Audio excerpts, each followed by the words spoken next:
What's up, family? Welcome back to another episode of the Dag Life Podcast here at the Dean Aguilar Group in San Diego, California.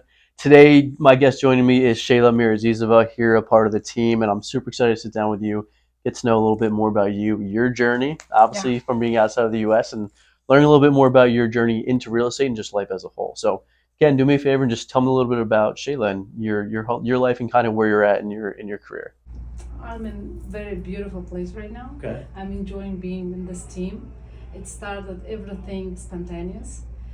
We think one way, but God has different plans for us. And So, his plans are always better. of course, yeah. So it's funny that you mentioned like we think one way and things don't always happen the way we Yeah. want them to. They just happen differently. Tell me a little bit about what your plans were and how they changed over time. Okay, I was planning to finish Master of Business Administration and was working. I was planning to working for company, be a Just normal being in business in general. 9 to 5 job. Okay. Yes, but then God decided, and He showed me a different way. So And- now I'm here and working as a real estate agent. And what was that one thing that showed you the way of going into real estate? It started very interesting in 2014. I bought property. Okay, you bought your own place. Yes, me and my husband, we bought our first place, and then we decided to rent it out. From that day, I think from that year, it started. Like we started to purchase more properties, and I understand like, hey, I like it, and yeah, that's how it's That's amazing. begin. That's how it starts for a lot of people. How many properties do you own right now? Like less than 5. Okay, and where are those at? Virginia and Florida. Okay, so they're both there. Anything in San Diego, California? No. Okay, not yet. Soon. Soon. Yes, I I'm love that. planning. Yes. I'm Okay, planning. so obviously not originally from America. So Yes. it's always fascinating to hear people's journeys and stories, right? Especially different walks of life. Yeah. Tell us a little bit about your journey, where you're originally from, and what that process was like coming to a world that you knew nothing about. Okay, it's actually very interesting. I have never thought that I'm gonna come and move to United States. I'm from Uzbekistan, Tashkent, Okay. and like all normal people, I was finishing school, going to university. I finished law school, and I was planning to be a judge. Before I met my husband, I was working in a criminal court, probably for half year. And that was here, or that was back back home? in Tashkent. Yes, Okay. back in my home. So, and it was 2008, 2009. Then yes, again, then life happened. I'm meeting my husband in 2010, How'd you guys meet? and it's kind of, you can tell it's more arrangement Okay. marriage, and my mom knows his mother, and that's how we. Okay. Yes. They And that's introduce- very common practice. In my country, yes, it's absolutely normal. So, and 2010, yes, I moved to United States. Amazing. Yeah. What if you don't mind me asking, Yeah. what brought you guys to the U.S.? My husband already was here. Okay. Yeah, his family moved in 1990 when Soviet Union collapsed. Wow. Okay. So he's been here Yes. for quite a while. Yes. Okay. So, and then he's meeting me in 2010. We were talking over the phone. That back days it was Skype. Right. Yeah, Oh, internet. it's Skype. Yeah. So yes, and in 2010 I'm moving here to US. I couldn't speak English at all. I remember landing to JFK and people asking me so many questions. I didn't understand what they were asking me. And JFK is a huge. Obviously, I'm Yes. from Jersey, so being to JFK plenty of times, humongous. Yeah, and I was like, yes, yes, yes, and I'm not sure what they were telling me, asking me. So anyway, I was just saying yes. Yeah, and So you've been here for about 14 years, over 14 years now. yes, but 3.5 years I lived in Japan. Okay. So probably 11 years Got it. in the United States. Nice. So, yeah. I love that's that. interesting. It's quite the journey, right? And Yeah. I think it's fascinating to kind of hear. And when you look back on it, obviously real estate to the side. Let's talk about life for a second. What do you think, other than learning the language, what do you think was the most challenging transition from moving out of your home where you're born and raised, your whole family, to a country you knew nothing about and couldn't speak the native language? You just imagine someone will pick you up and drop you in the Mars, and you don't have nothing, no family. Start from scratch. Exactly. Other than your husband. Yeah, but my husband left to actually he's in the U.S. He's a U.S. military. Thank you for clarifying. Yeah, so he's in the Navy. Mm-hmm. When I moved here, I was with him probably 2 months, and then he left to Germany. I'm in the United States, Florida, by myself. I don't have driver license. All I have is credit card and place to live. Talk about being thrown into the fire. It's like, yeah, and you just like a baby, you just learn figure how it to out. swim. Yes, and yeah, I called local church, Mm-hmm. asked them to help me to go to get the driver license. Mm-hmm. And within 2 or 3 months, I got the driver license. That's amazing. Yeah, then I went to community college, signed up for ESL. I took like maybe 6 months of ESL courses. Then I went within a year. I evaluated all my papers and started my MBA. So yes, my MBA career. I mean, school. It was crazy actually. Just remembering this, everything being. It was very interesting. You know, I can tell you one thing: human capable to do everything. Right. It's up to us. Especially when it's forced on you, right? And Yeah. oftentimes on the show we talk about change, and change can either be planned or forced. Yeah. And when it's planned, you have a goal, you have an action plan, you have all these things in place to kind of how to manage it. When it's forced, you just have to respond. Yeah. And you have to figure it out as you go and make up the plan as you go. And preferably, that's kind of the best kind of change to experience, right? Because it makes you grow the most, it makes you learn the Yeah. most, and it makes you adapt the most. But it also puts you through the ringer of learning how to overcome these challenges and persevere through these things. And in that scenario, I couldn't imagine being plucked out of where I live and thrown somewhere across the world. I don't know anybody. I don't have anywhere to live. Obviously, I had a place to live. Yeah. Don't know the language. I couldn't imagine that happening myself. So power to you, kudos to you. That's pretty amazing you. story. Thank you. But it tells that women are very strong. Mm-hmm. We can do everything what we wanted to do. Withstand anything that you Yes, can. yes. That's amazing. Yeah, it was beautiful journey. Mhm. Yeah. And so you guys were originally living in Florida, Florida, and yes. then he got orders to Virginia, Virginia. and then you guys have been out in San Diego since 2014. Yeah, 2021. 2012. Oh, so only a few years. Yeah. Right. Okay. So yeah. Okay. But I was in the real estate business since 2014. Got it. Yeah. Awesome. Yeah, That's 2010 I moved to United States, Florida. He Mhm. left to Germany, so we were in Florida maybe two, 3 years. Okay. So yes. It's an incredible journey. Yeah. Other than, you can't say the weather, what's your favorite part about San Diego since you moved here? Beautiful view, high diversity, food, and what else? This is it. I guess. Okay. Yeah. Okay. And in terms of, like, obviously you and your husband started with buying your own properties. Yeah. It prompted you to get into real estate. What was the challenging transition to real estate like for you? Since I didn't know much, Mhm. I just throw myself as a whole. You just love jumping into the fire. Yes, I just throw myself, and I think challenging. To be honest, I didn't see any challenges. Okay. It was just easy right away. Yes, that's how I see. Okay. Maybe because my husband helped me a lot. Right. That's why. Yeah. Well, that's good. Yeah. I wish it was an easy transition for everyone. Obviously, it's not. What has been the biggest lesson that you've learned getting into real estate? Give a full price when you're writing the offer. give a full price. Do not give a low ball offers. It's circumstantial, right? Yes, Obviously. but- I swear, because I was one of those people who usually I always try to get. When Right. you want to invest, you want to get a good deal. Of course. Yes. Everyone wants a deal. Everyone Yes. thinks the home's overpriced Yeah. all the time. Yeah. And again, that comes with the territory of having buyers that, Yeah. it's part of the I process. think back in 2014, market was different. It was 100%. just coming back from 2008. So we had more opportunity to buy, and that's why it was easier. Mm-hmm. Nowadays, of course, I see more challenges Of course. because the interest rate, especially here in San Diego, But- Cost of living. Yes. So it's definitely a little hefty. What has it been like? Obviously, something we talk about being on Dag Life podcast. Yeah.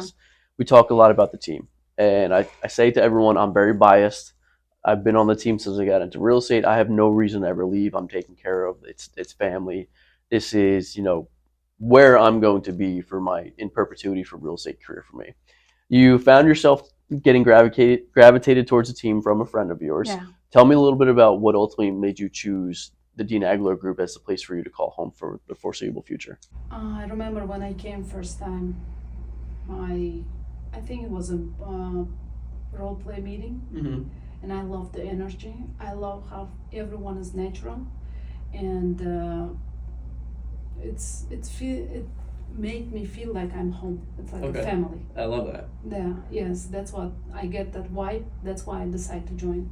And that's what obviously, being here for how long now? Have you been on the team? 7 months. 7 months? Yeah. Okay. Close to a year, coming up on a year. Yeah. Getting there. March, I think. March? April. I can't do math right now. Okay. But we're coming up on a year still. Congratulations, right? Thank you. And it's something that we do harp on a lot because it is important to us. We lead with culture. Family is the most important thing, and we produce at a high level, Yeah. right? Obviously, being able to do 50 to 60, sometimes 70 plus transactions a month, it comes with a lot of the skill set and all the trainings and processes we put into the team and the systems. But it also comes with people like yourself, people that want to be part of something special, are helping us build something special, and still producing at a high level with the support systems that we do have in place. Yeah. What has been your favorite part about the team other than the family feel? Role plays. Okay. And education. Okay. How you guys support. How we support. Yeah. Well, we family. Yeah, we. That's why when pay attention. Yeah. How I'm telling. I didn't say like how No. you like. I feel like. Yeah, it's 100%. Yes, I support education, and this is the most important. Yeah, and I think it's a highlight of most people on the team, right? Because especially with the changes in the industry we're facing right now, right? A lot of the conversations we have with other agents that aren't on the team is, how are you guys combating this? What are you guys doing to prepare for this? What is your new process like? It's like we've been working on this for 3 to 4 months now. Yeah. Where there's agents that are just getting the ball rolling and these changes are effective immediately. Yeah. Which is kind of scary to think about. And I think oftentimes people want to kind of pigeonhole themselves into like, I'm going to figure it out when it happens. This isn't a scenario with real estate where you can just take it as it goes, right? It's something where you have to be adaptable and you need to be prepared, right? Yeah. So glad to kind of hear that because I strongly feel that our entire team is prepared at this point, as prepared as we can be, which is exciting. Kind of leading into like the future, right? Your whether it's real estate career with family, what are some things that you and your husband have talked about that you guys are excited about in the future overall? Except real estate? Everything. Everything? I'm excited, to be honest, I'm excited about AI. Okay. I want to see how it's going to take a place. What excites you specifically about AI? Like, how are you planning to utilize it? I'm already utilizing. How so? How so? For example, my daily use, my vacuum, it's a AI already. Okay. And when I need help for homework, I can use some ChatGPT. Yeah. Exactly. Okay. Some prompts. Yes. So this it seems like tiny right now, but it's rapidly growing. Right. So it's gonna take actually like a little bit time, but a lot of people don't understand. But it's gonna be. It's the future. Yes. It is. 100%. And before you know it, everything's gonna be AI related, right? Yeah. So it's interesting to see how everything plays out with AI, right? There's certain things in certain scopes of the industry where we should kind of tailor it back, like robot fighting dogs. Like, it's a little kind of weird that those are roaming the streets and shit like that, but it is what it is. Obviously, it's something you guys are excited about, specifically in terms of like family for real estate, right? Do you guys have an idea of like when you're looking to buy in San Diego? Like, I know it's something that you want to accomplish. I think it's coming. Yeah. Maybe not. Maybe we're planning to buy a house close to like end of the year. Okay. Yes, I like to buy houses during the holiday season. Yeah. I think while everyone is busy, more opportunity. Yes. Makes sense. Obviously, when we have buyers around the fall, winter time, that's what we tell them too. You've had an incredible journey. Yeah. You've had a very lengthy journey. Looking back at your 18-year-old self, you're sitting in front of that 18-year-old girl right now, and knowing the journey you've had to this point, what is the one piece of advice you would want to give her at this point in time? Buy more houses, buy more land, and get knowledge about finance and yeah. Okay. This is Very profitable ideas, yeah. right? I think it's interesting that you brought up get more knowledgeable about finance because we look at the landscape of school, whether it's high school, post grad, university, the whole nine is there's not enough financial acumen in the system because it Yeah. is a system. They're financial institutions designed to create laborers. Yeah. And I'll be on the side of saying that's why there isn't too much financial acumen in terms of education. Whether it's taxes, whether it's wealth planning, whatever it looks like. And I think there needs to be more discussion around the kids that are growing up, Yeah. where that needs to be part of the equation and conversation because the middle class and more, obviously less prominent human beings are where they are because they're not educated enough. Yes. And I don't think that conversation can be had enough where it needs to be brought up a little bit more. Yeah. So I definitely agree with you. I absolutely agree with you too. Yeah. Was there anything in specific that happened for you or anything that you were like, oh, I wish I knew this financially knowledge sooner? Anything in particular? I will tell you one thing. When I moved here, in the beginning, I didn't understand how financial system works here. Okay. Once I cracked the code, then I started to utilize and purchasing the houses. So Smart. That's Love how. that. Yes. So it does click pretty quick. Yeah, because you're gonna see so much opportunity. Right. Yeah, and actually America has a lot of opportunities. There is. It's a land of opportunities. It is, and right, obviously we have our flaws, we have Yeah. our issues, we have our concerns. I think everywhere does, but I think at the end of the day, it's all about opportunity. Yeah. And regardless of what happens in the political world, what I typically like to tell, I'm not political by any means. Obviously, I have certain opinions, but not a conversation for today. When it comes to, especially being in the U.S., is politics will indirectly affect you in certain ways. Yeah. But when you look around your immediate life, and as long as your immediate life is not impacted to the 10th degree, and you're able to still live a daily life that you enjoy, and you're still able to make things happen for yourself, because at the end of the day, you're responsible for your own outcome. Yeah. So I'm not going to rely on who the president of the United States is in order for my life to be lived the way I want to live it. Yeah. So I'm glad they brought that up because as long as you can see those opportunities, you're going to have that outcome. It's everything in our hands. 100%. Yeah. You cannot rely on government. All you can do is control the things that you can control. And too many people focus on controlling the things that are out of their control. And that's what makes them miserable. Yeah. So try to keep myself away from those people. Yeah. In terms of, obviously, again, we talk a lot about legacy here. Legacy is super important, whether it's family, career, lifestyle, your values, whatever that looks like. You can open up on any part of it. When we talk about legacy, thinking about when all is said and done down the road and it's your time to go, what would you like to look back on your life as a whole to be proud of what that legacy looks like? When you asking me this question, like about the legacy, it comes to me. My understanding is what I'm gonna leave behind myself. That matters the most to you. Yes. It's gonna be it's gonna be integrity, dignity, kindness, and worth what I say. It's gonna have meaning. So meaningful impact. Yes, meaningful impact. Thank you. Love that. Yeah. So and I want people to remember me like this, and that's what I'm teaching my kids too. It's amazing. So essentially, overall, being remembered as a very good human being. Yes, because other than money, we have something above. Of course. Yes. As a human, we have to live this, and we cannot forget about it because we're so concentrated to make money, finance.